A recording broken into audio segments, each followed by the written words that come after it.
Espace TV, le 22h.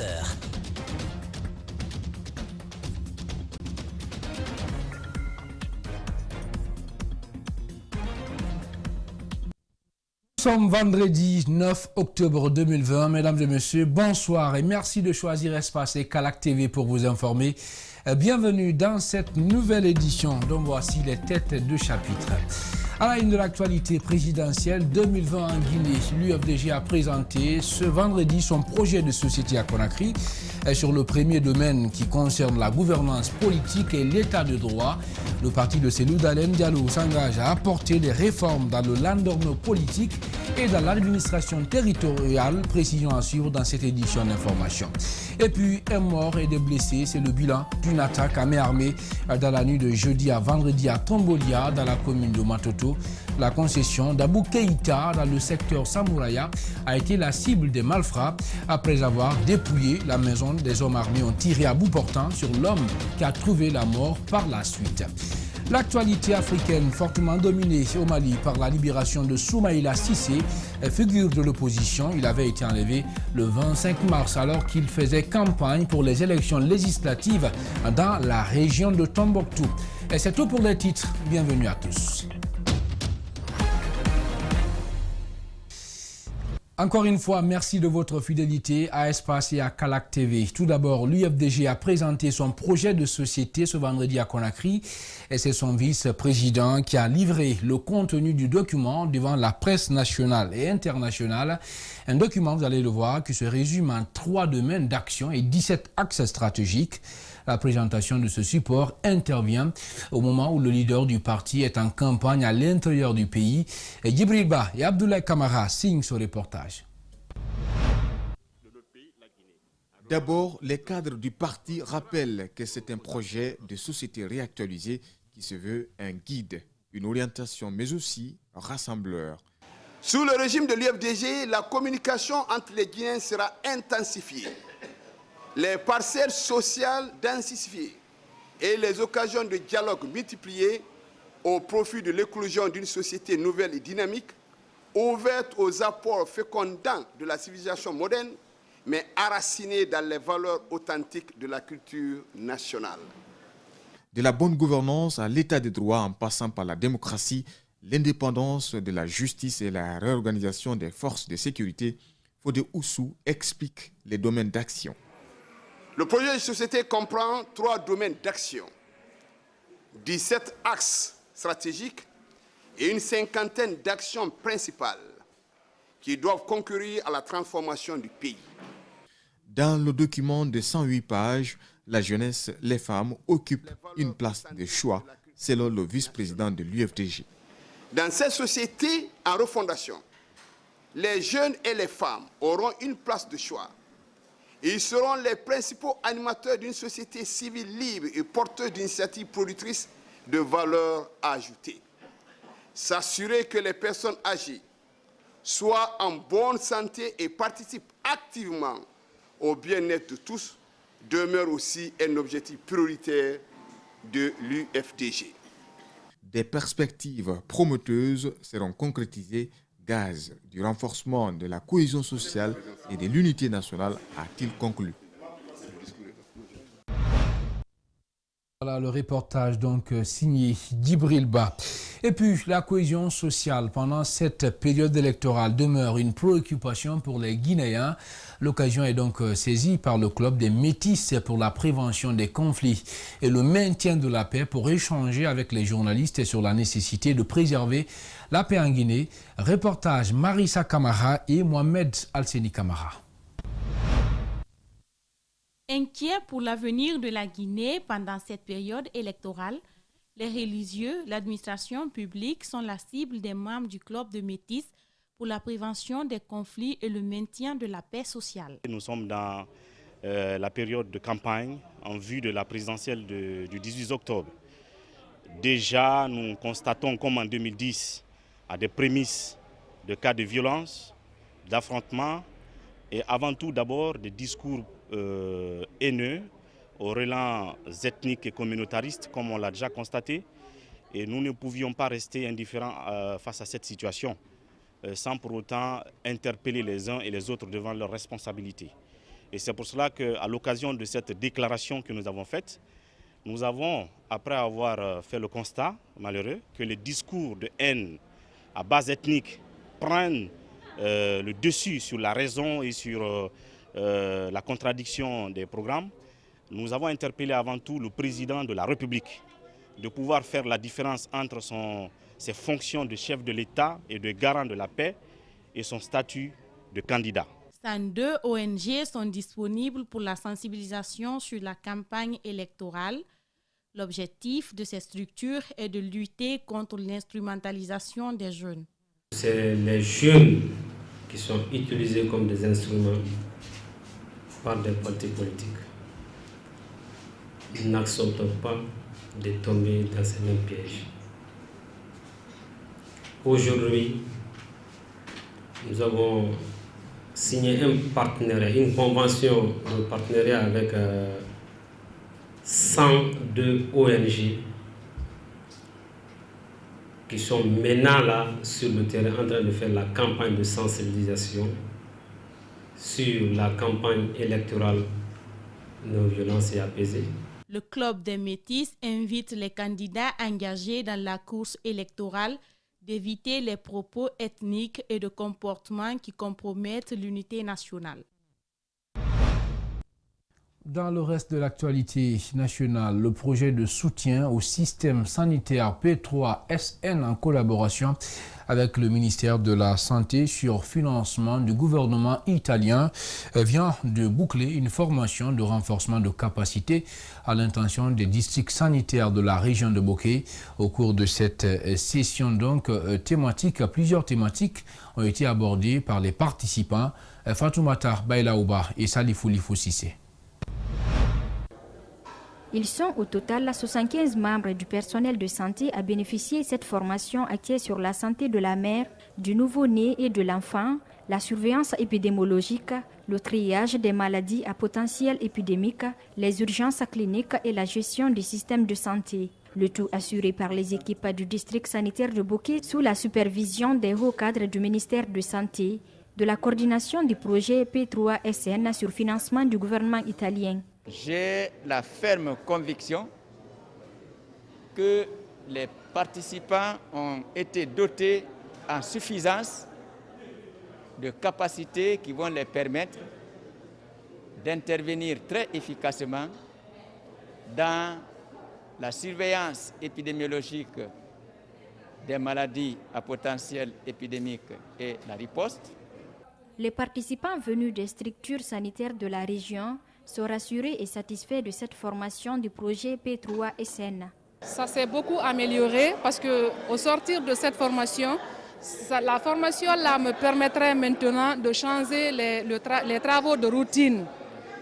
Les travaux de routine vont beaucoup changer et j'espère aussi que tous les participants feront la même chose tout en faisant la restitution auprès des autres qui sont dans les centres de santé, les hôpitaux, qui n'ont pas eu la chance de venir suivre la formation. Ça leur permettra aussi d'être au même pied d'égalité que nous et d'agir de la même façon. Le directeur régional de la santé de Bokeh, représentant le ministère de la Santé, a remercié les partenaires pour les efforts consentis pour la qualité de la connaissance acquise par les participants. Il a également émis des attentes pour un meilleur suivi des traitements dans les districts sanitaires de la région de Bokeh. Je voudrais à cette occasion saisir cette opportunité pour remercier, féliciter et encourager d'abord les participants pour les résultats obtenus, ensuite remercier au fond du cœur notre partenaire de la coopération guinéo-italienne qui a financé toutes ces 3 formations au cours de cette semaine. Les participants et les formateurs locaux ont reçu des attestations en guise de reconnaissance. L'ambassade des États-Unis a offert ce vendredi un important lot de kits sanitaires, des meubles et du matériel informatique au ministère de la Sécurité et de la Protection civile à travers bien sûr son projet PrepLine. L'objectif est de renforcer les capacités opérationnelles de ces agents pour une lutte efficace contre le coronavirus en Guinée. Le projet PrepLine est une initiative, il faut le rappeler, de l'Organisation internationale pour la migration OIM. Et Bernard Kondonou, Abouakar Din Kamara pour le compte-rendu. La lutte contre le Covid-19 a connu l'implication de la protection civile à travers le projet PrepLine mis en place pour la circonstance. Le projet est soutenu par l'Organisation internationale pour la migration pour une durée de 36 mois. La présente cérémonie est la remise de kits sanitaires, des meubles et des équipements informatiques que l'ambassade des États-Unis a mobilisés à travers le financement de l'International Narcotic and Law Enforcement Division du département de l'État américain. La présentation aujourd'hui fait partie d'une longue collaboration entre les États-Unis et la Guinée pour la santé du peuple guinéen. Nous avons fait des assistances non seulement pendant cette période de la Covid-19, mais aussi pendant la période d'Ebola. Et l'assistance qu'on a fait de l'Ebola a été utilisée ici pour le succès que votre pays a reconnu pour la Covid-19. Ces dons matérialisent l'engagement de l'OIM, celui d'appuyer la mise en œuvre de la feuille de route de l'intervention des services de sécurité dans la riposte contre le Covid-19. Nous sommes là aujourd'hui pour renforcer cette protection civile, les agents de protection civile, un peu au niveau national dans toutes les régions, pour pouvoir être en mesure de bien répondre à cette crise, à la Covid-19, et aussi être en mesure de pouvoir seconder partout où ils sont les services de santé. Le premier responsable de la protection civile a, au nom du département de la sécurité, remercié les donateurs tout en les rassurant sa bonne utilisation. Qu'aujourd'hui, nous recevons ces dons, c'est pour dire que la capacité opérationnelle sera bientôt renforcée et que les matériels que nous avons reçus seront utilisés rien que pour la gestion des épidémies. Le coût global du don s'élève à plus de 861 215 500 francs guinéens, soit 89,682 $ américains. Il est déjà opérationnel dans toutes les régions du pays. Autre aspect de cette édition d'information, des tailleurs demandent à Alpha Condé de poursuivre la confection des bavettes dans le cadre de la lutte contre le coronavirus en Guinée, et ce qui, selon eux, va permettre aux artisans locaux, bien sûr, de s'affirmer et de limiter les importations. André Mossi Milimono et Abouakar Keke Bangoura signent ce reportage. En plus des acteurs de la santé, ils ont été eux aussi au front pour combattre la pandémie de coronavirus. À cet tailleur, le président de la République a confié une tâche importante, la confection de près de 15 millions de bavettes pour permettre aux citoyens de se protéger contre le virus. Au siège du RPG Arc-en-Ciel ce vendredi, ils sont venus exprimer leur reconnaissance au chef de l'État. Vous n'êtes pas sans savoir aujourd'hui que nous avons eu à confectionner près de 15 millions de bavettes répartis sur toute l'étendue du territoire national. Et je pense que tous les secteurs d'activité en ont reçu. Les départements ministériels, les universités, les écoles et même les ambassades. Certaines ambassades ont reçu des bavettes. Donc ce sont des bavettes qui sont confectionnées par les couturiers guinéens. Les produits sont les meilleurs produits. Et déjà, vous avez une bavette que je porte. C'est un produit guinéen. Et je pense que ce sont les Guinéens qui le consomment. En plus des remerciements, ils ont sollicité auprès du président la poursuite de cette initiative car ils ont prouvé qu'ils sont capables de produire guinéen. De toutes les façons, nous l'avons dit dans notre discours, que les tailleurs sont vraiment disponibles. Et à chaque fois qu'il y aurait une occasion, au lieu d'importer les produits, les tailleurs peuvent vraiment satisfaire les besoins du peuple. Et nous sommes à l'écoute du président de la République et nous allons répondre à tous ses besoins. Le député du RPG Arc-en-Ciel au nom du président s'est réjoui de cette marque de reconnaissance des tailleurs guinéens. Il n'a pas manqué d'éloges envers le président qui en est l'initiateur. Ensemble pour la valorisation de l'artisanat guinéen, ensemble pour la valorisation de la culture guinéenne, ensemble pour dire merci au président de la République parce que cette initiative est venue de lui.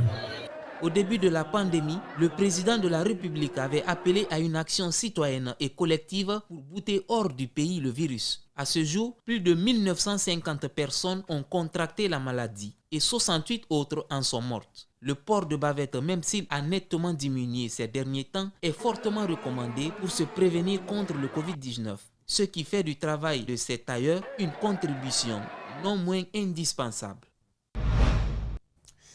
Et puis, ils sont nombreux à être sans emploi. En Guinée, les jeunes, dans ce contexte, se posent tas de questions face à une telle réalité. Une réalité qui amène, vous le savez, les autorités à multiplier plusieurs initiatives. Mais celle qui semble plus intéressante pour les jeunes Guinéens est l'initiative prioritaire 6000 stages directs. Mais d'où est venue cette idée? En quoi cela consiste? À la rencontre du porteur du projet, voici le reportage de Djibril Ba et d'Abdoulaye Kamara. L'initiative prioritaire 6000 stages directs est une réflexion mûrie au lendemain de la nomination du Premier ministre en mai 2018. Silla est porteur de ce projet. Son objectif est de faciliter par le biais de la primature l'insertion des milliers de jeunes dans le champ administratif. Cette ambition exprimée par le président de la République en faveur de la jeunesse guinéenne, le Premier ministre Dr Kassour Fofana a décidé de concrétiser cette noble ambition vis-à-vis de la jeunesse guinéenne. Tous les chômeurs aspirant à postuler seront soumis à plusieurs étapes pour acquérir leur emploi. Tout le monde déposera son dossier. C'est après examen de ces dossiers que nous allons répartir ceux qui seront retenus dans les différentes administrations publiques et privées et périphériques conformément à leurs compétences de base, c'est-à-dire à la formation acquise dans les universités et écoles professionnelles. Au-delà d'une action sur l'emploi, selon Silla, ce projet dispose d'une influence sur la qualité de la gouvernance d'une prochaine génération de dirigeants guinéens. L'amélioration de la capacité de gestion au niveau sectoriel et local est indispensable. La République n'abandonnera pas sa jeunesse. Elle va continuer à encadrer ces jeunes à travers les coopératives qui seront créées. Chaque promotion sortante, on créera 300 coopératives. L'initiative a déjà suscité de l'engouement chez les jeunes où le taux de chômage est de 5,2% selon les données du recensement général de la population et de l'habitat en 2014. Je ne vois pas comme ça, je n'ai pas d'emploi, mais quand j'ai appris la nouvelle, donc j'ai jugé nécessaire de chercher les dossiers qui doivent être fournis. Elle est intéressante parce que là où nous sommes dans un pays où également la jeunesse a heureusement besoin de l'emploi. En Guinée, la croissance inclusive dépendra de la réintégration des jeunes dans l'économie moderne et productive. Je vous le disais au sommaire, attaque à main armée dans la nuit de jeudi à vendredi au quartier Tombolia dans la commune de Matoto. La concession d'Abou Keïta dans le secteur Samouraya a été la cible des malfrats. Après avoir dépouillé la maison, des hommes armés ont tiré à bout portant sur l'homme qui a trouvé la mort par la suite. Rosaline Gauthier, Monemou et Tcherno Sadouba nous en disent plus. Les assaillants ont coupé les barbelés puis escalader le mur. Ils ont ensuite défoncé les portes, dépouillé la maison, frappé certains membres de la famille avant de tirer à bout portant sur le propriétaire de la concession. Abou Keïta, c'est son nom, a succombé sur le chemin de l'hôpital. Il a reçu la balle dans sa chambre conjugale qu'ils ont demandé à mon beau de donner l'argent parce qu'il est moniteur. Il dit non, je ne suis pas moniteur, je suis simple que commerçant. Ils ont frappé sa femme, décédée. Donc ils ont tiré la balle, ils ont pris de l'argent, le peu d'argent qu'il avait, avec ses objets, ils ont pris beaucoup de choses. Donc ils ont commencé à frapper la petite sœur, de monsieur en question. Donc elle aussi actuellement elle est dans une clinique pour le premier soin. Toute une équipe pour orchestrer cette opération. Durant tout le temps mis dans cette concession, ni les voisins, les services de sécurité n'ont prêté main forte à cette famille. Une situation que déplore le beau-frère de la victime. Ils ont commencé à faire les attaques de 1h du matin jusqu'à 3h. Il n'y avait pas eu aucun soutien de mon beau-frère. ni voisins, ni les autorités compétentes du pays. Vraiment, je regrette et je déplore aujourd'hui l'insécurité aujourd'hui dans notre pays. Informé de cet assassinat, le président du conseil de quartier de Tombolia s'est rendu sur les lieux, puis a informé les services de sécurité. Il invite ces derniers à prendre des dispositions pour lutter contre l'insécurité dans sa circonscription. Que le crime a eu lieu, le chef secteur m'a appelé. Quand il m'a appelé, tout de suite, j'ai alerté le commissariat urbain de Tombolia. J'ai dit à dépêcher les services de sécurité, il y a eu crime. Je ne fais que renforcer, encourager les services de sécurité pour que, dorénavant, qu'il y ait beaucoup plus de sécurité pour ma population. C'est la deuxième attaque que subit cette famille. La première s'est produite en 2015, mais les dégâts n'étaient pas importants. Le week-end dernier, le quartier Cassia 3 dans la commune urbaine de Kindia était en ébullition. Armés de gourdins et de cailloux, les jeunes de Koliadi 1 et donc très en colère ont envahi le quartier voisin dans l'optique de venger la mort d'un des leurs et qui a été froidement assassiné par des inconnus au quartier Cassia. Et quelques jours donc après ces malheureux événements, l'heure est à la sensibilisation.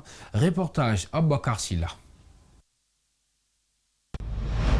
Des vitres brisées, des portes défoncées, des véhicules caillassés, des boutiques et maisons vandalisées et vidées de leur contenu, c'est le triste bilan des malheureux événements qui se sont récemment déroulés au quartier Cassia 3 dans la commune urbaine de Kindia. Le week-end dernier, les jeunes du quartier Koliadi ont armés de gourdins, de machettes, de cailloux, ont pris d'assaut le quartier Cassia 3 pour venger la mort de leur ami qui a été froidement assassiné par des inconnus dans la nuit du samedi. Pour appeler donc les citoyens de ces deux quartiers voisins à la retenue, les jeunes du quartier Cassia 3 ont tenu une rencontre ce jeudi à cet effet.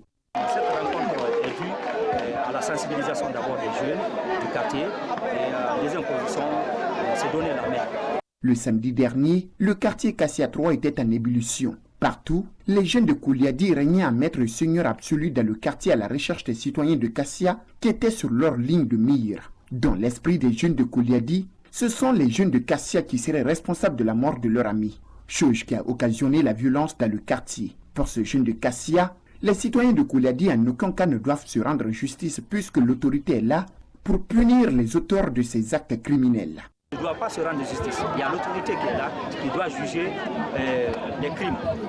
Personne ne doit se rendre justice. Selon Mohamed Dansoko, certes aujourd'hui les citoyens du quartier Cassia 3 sont pointés du doigt par rapport à ce meurtre, mais ils ne sont nullement responsables de cet assassinat dont ils portent le chapeau. Le population de Cassia, il n'a rien fait. Rien du tout. Rien du tout. Puis c'est là-bas que les gens passent. Et je suis le gars maintenant amené ici. Dans cette cour, rien n'a été épargné par les jeunes du quartier Koliadi en colère. Des vitres, des véhicules, des portes, tous ont payé les frais. Ils ont attaqué la cour, ils ont enlevé les portes, rentré dans la cour, cassé tous les voitures. La situation a été maîtrisée grâce à l'intervention des forces de l'ordre qui ont fait usage de gaz lacrymogène avant de procéder à des interpellations de la foulée. À présent, l'actualité en dehors de la Guinée, tout près de chez nous au Mali, il a dit oui, je n'ai subi aucune violence, ni physique, ni verbale.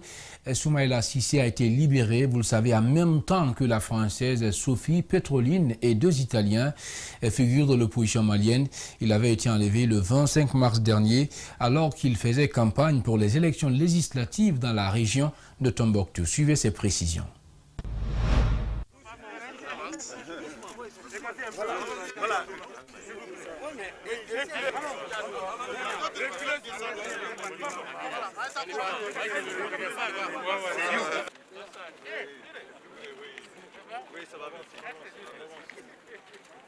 J'ai passé 6 mois dans les conditions que vous savez, sous un climat les plus austères, dans des conditions de vie très difficiles, vous le savez, dans le Grand Sahara, dans un isolement qui est quasi permanent dans cette zone. Mais je dois avouer que je n'ai subi aucune violence, ni physique, ni verbale. Mais aujourd'hui, le propos, c'est pour remercier. Remercier les nouvelles autorités maliennes, ils ont changé pendant mon absence. Le président et le vice-président ont été investis le 25 septembre Dès le 26 septembre, j'ai été faire une vidéo à la demande de mes ravisseurs pour donner signe de vie. Ça veut dire donc que le président a été efficace.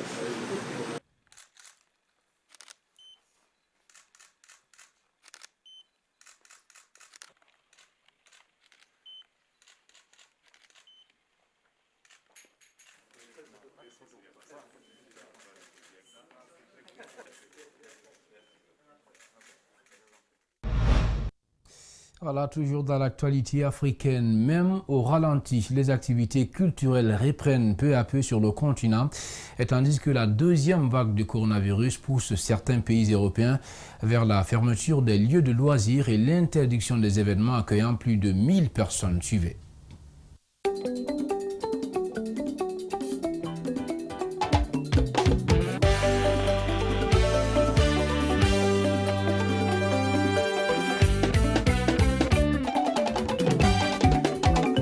Après quelques mois de turbulences dans le secteur culturel dû à la crise sanitaire, la Guinée se retrouve dans une compétition internationale à travers Soulbanks. Nominé dans les catégories meilleur artiste masculin de l'Afrique centrale, Afrique de l'Ouest et meilleur artiste francophone de l'édition 2020 de l'African Entertainment Award USA. L'annonce a été faite officiellement mercredi 7 octobre par le comité d'organisation du dit concours. Dans la catégorie meilleur artiste francophone, il est en lice avec Mr Léo, Inosbi, Toufan, Barbara Kanam, Fally Ipupa, Dadju, Daphné, Walisek et les Grands Toto. Dans celle de la catégorie de meilleur artiste masculin Afrique centrale, Afrique de l'Ouest, il compétira avec Shatta Wall, Stoneboy, Davido, Burna Boy, Walisek, Fally Ipupa, Pretoshol, Stanley, Eno et Rima. Habitué à ce grand rendez-vous international, Soulbanks en 2016 avait remporté le trophée du meilleur artiste francophone et en 2019 s'est retrouvé nominé dans la même catégorie. Activez vos votes pour Soulbanks, auteur de l'album Yelena.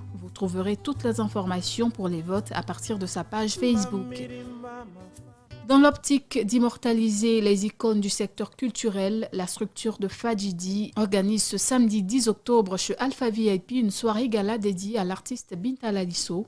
Les initiateurs comptent apporter à cette grande dame une assistance à travers une collecte de fonds qui sera mise en place lors de la dite soirée. Titulaire de 8 albums, dont 3 traditionnels avec plus de 60 ans de carrière, lors de la cérémonie de remise des victoires de la musique guinéenne, Binta Lalisso a remporté en 2019 le trophée de l'excellence. Cette soirée s'associe à la campagne Un toit pour Binta, initiée par un blogueur. Ce projet s'est fixé pour ambition de trouver un appartement décent, une réalisation d'un album et d'une retraite à l'abri du besoin. Sur le continent Côte d'Ivoire, précédemment prévu pour le mois de février 2021, la cérémonie de distinction du prix MUD, prix international des musiques urbaines du coupé-décalé, se tiendra ce dimanche 11 octobre au Sofitel Hôtel Ivoire. Cette année, il y a 28 catégories au lieu de 22. La diaspora est mise à l'honneur avec 2 nouvelles catégories, meilleur promoteur de la diaspora, meilleur bar club maquis de la diaspora, pareil pour les web humoristes, meilleur web humoriste, révélation web humoriste, révélation en clip vidéo et révélation featuring urban sont les 2 nouvelles catégories s'ajoutant aux autres. La répartition des valeurs de vote donne 40% au choix du jury, 40% au vote par SMS et 20% au vote par Internet. Les votes ont démarré sur Internet depuis le 20 septembre dernier.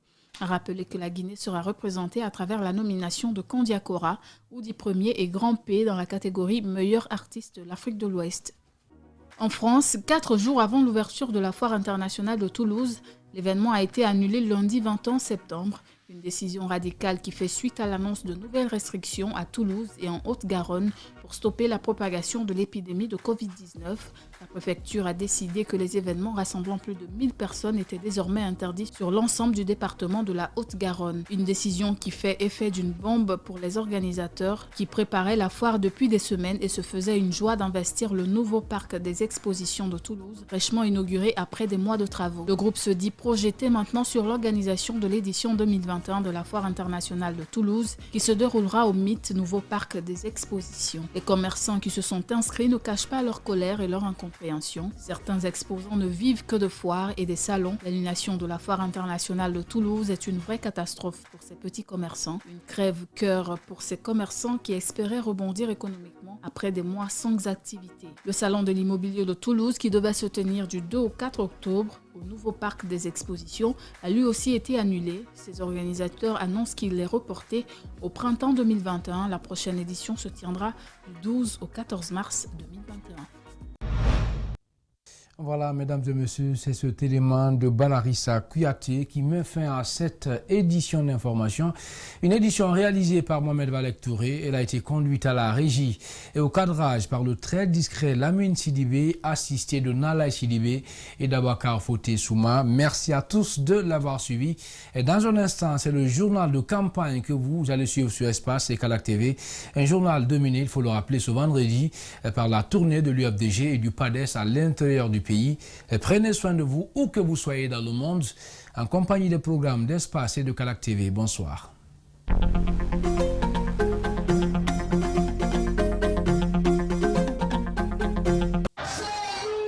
Ici, à la place des martyrs de Nzérékori, c'est un fils de la localité qui va d'abord s'adresser à cette foule en liesse.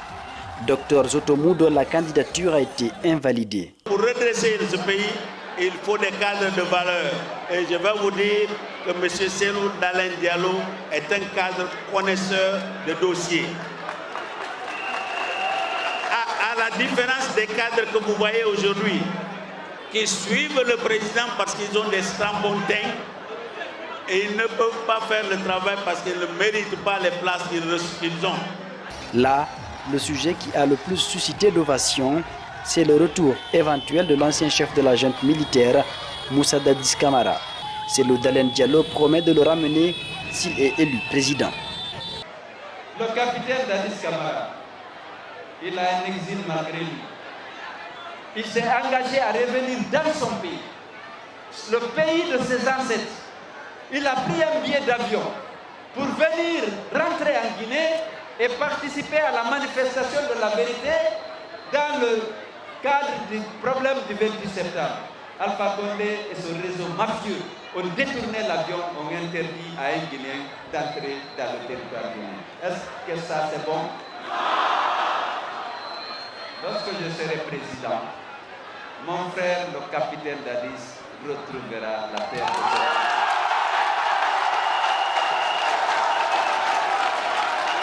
Il prend aussi d'autres engagements, dont entre autres... Je prends l'engagement, une fois élu, à continuer à moderniser vos infrastructures. L'équipe de campagne s'est ensuite rendue à Lola, où Selou a été aussi fortement ovationné.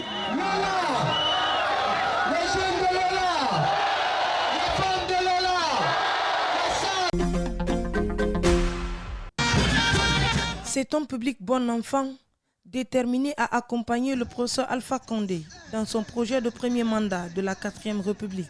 Le stade municipal de la Cité de l'Air, plein à craquer.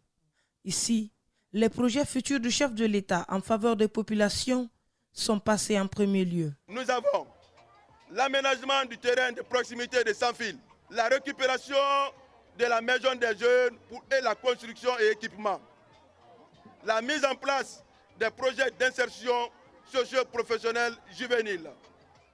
Toutefois, le gouvernement, à l'initiative du président de la République, a réussi à mettre en place des microfinances à la faveur des femmes réunies en coopérative. À l'occasion de cette campagne de proximité, les populations de Bessia Cité de l'Air témoignent leur soutien pour la victoire du RPG Arc-en-Ciel. La Cité de l'Air n'a plus rien à prouver. Je suis convaincu de notre victoire le 18 octobre 2020 et lance un appel à tous les Guinéens de cultiver la paix, l'amour et la solidarité, la Guinée avant tout. Prenant la parole, la marraine de la cérémonie a insisté sur le retrait des cartes d'électeurs et invité les jeunes à la retenue pour le coup fatal au soir du 18 octobre prochain. Le 18 octobre, de voter massivement pour le professeur Alpha Condé parce que c'est lui qui a dédié son mandat aux jeunes et aux femmes. Donc pour honorer cette confiance, ils ont organisé ce meeting pour dire au professeur Alpha Condé que Bessia Cité de l'Air est là pour le professeur Alpha Condé à 200%. Pour moins de 100 km de route, il a fallu un minimum de 4 heures pour arriver à Forekaria. Le premier combat consiste à atteindre son lieu de meeting sans enregistrer de panne. Cette étape franchie, il est normal de rencontrer les sages, exposer son programme de société, en retour obtenir des bénédictions. En route pour le lieu du meeting, des jeunes inspirés chantent les louanges du leader du PADES.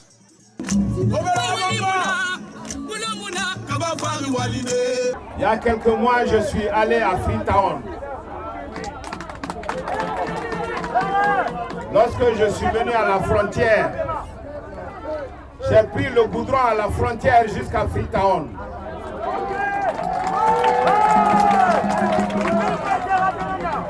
Après, j'ai eu honte d'être guinéen. C'est une honte.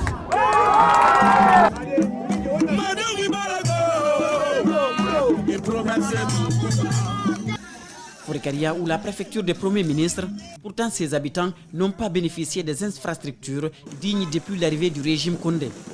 Le président du PADES appelle les militants à une prise de conscience. Dans cette ville, nous avons eu 3 premiers ministres. M. Seraba, M. Serababé, M. Serababé. Ils ne peuvent même pas faire la route qu'on a créée Forekaria depuis 10 ans. Alors, c'est pas la peine. C'est pas la peine. Forekaria manque de tout ou presque, insiste-t-il. Une fois au pouvoir, le PADES fera changer le visage de la préfecture. Il n'y a pas d'électricité ici. Il n'y a pas de route. Il n'y a pas d'eau. Mais qu'est-ce qu'ils veulent de la Guinée? On va continuer à voler l'argent pour enrichir leur famille. Non dit nanara. Le président du PADES et son équipe prennent congé des militants dans l'espoir de récolter un résultat satisfaisant à la présidentielle du 18 octobre. La coalition des jeunes de Matoto est un mouvement composé de 49 associations. Les membres se fixent pour objectif d'accompagner le candidat du RPG Arc-en-Ciel pour la victoire au soir de l'élection présidentielle du 18 octobre. Ces membres disent être déterminés pour concourir au triomphe de leur candidat. Nous avons un devoir de génération de préserver cette richesse qui est notre patrie, le RPG Arc-en-Ciel, le président, le professeur Alpha Condé, surtout notre grande nation, la Guinée, bâtie dans le respect des différences et qui reste notre héritage commun. Restons déterminés pour la victoire de notre candidat au soir du 18 octobre.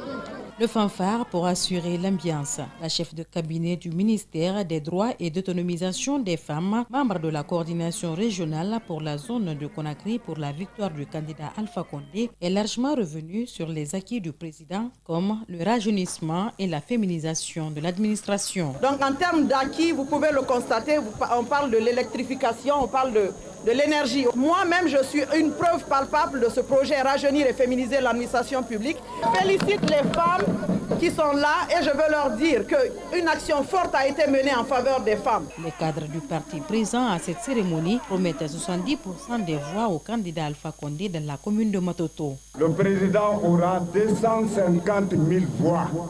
Ça fait 70% pour la commune de Matoto.